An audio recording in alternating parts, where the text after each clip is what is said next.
अस्सलामु अलैकुम वरहमतुल्लाहि वबरकातुहू। आज हम सीखेंगे हुज़ूर सल्लल्लाहु अलैहि वसल्लम की शफ़ाअत नसीब हो। यह हर मुसलमान की ज़रूरत है कि जिसकी हुज़ूर पाक सल्लल्लाहु अलैहि वसल्लम शफ़ाअत करा देंगे उसको कौन रोक सकता है। तो नबी पाक सल्लल्लाहु अलैहि वसल्लम की शफ़ाअत नसीब हो, इसके लिए ये दुआ पढ़ें। ये कुरान शरीफ की आयत है, सूरह तौबा की आयत है 128 और 129 आयत है।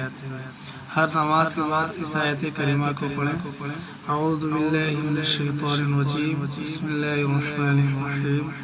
लक़द जाअकुम रसूलुम मिन अनफुसिकुम अज़ीज़ुन अलैहि लक़द जाअकुम रसूलुम मिन अनफुसिकुम अज़ीज़ुन अलैहि मा अनित्तुम अज़ीज़ुन अलैहि मा अनित्तुम हरीसुन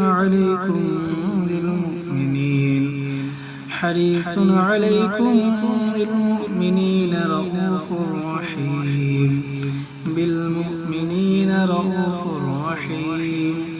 फ़इन तवल्लौ फ़क़ुल हस्बियल्लाहु ला इलाहा इल्ला हुव अलैहि तवक्कलतु वहुव रब्बुल अर्शिल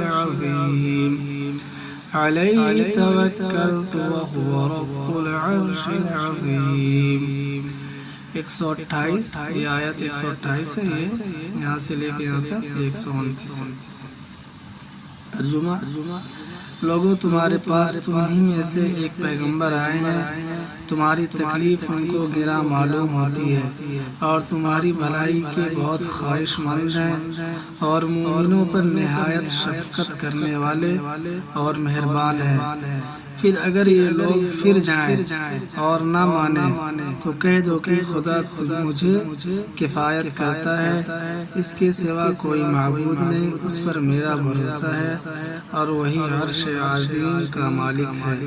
सूरह तौबा की आयत 128 129, इसको भी याद कर लें और इसको हर फर्ज नमाज के बाद जब दुआ करें अल्लाह ताला से तो इसको ज़रूर पढ़ें ताकि हुज़ूर सल्लल्लाहु अलैहि वसल्लम की शफ़ाअत नसीब हो।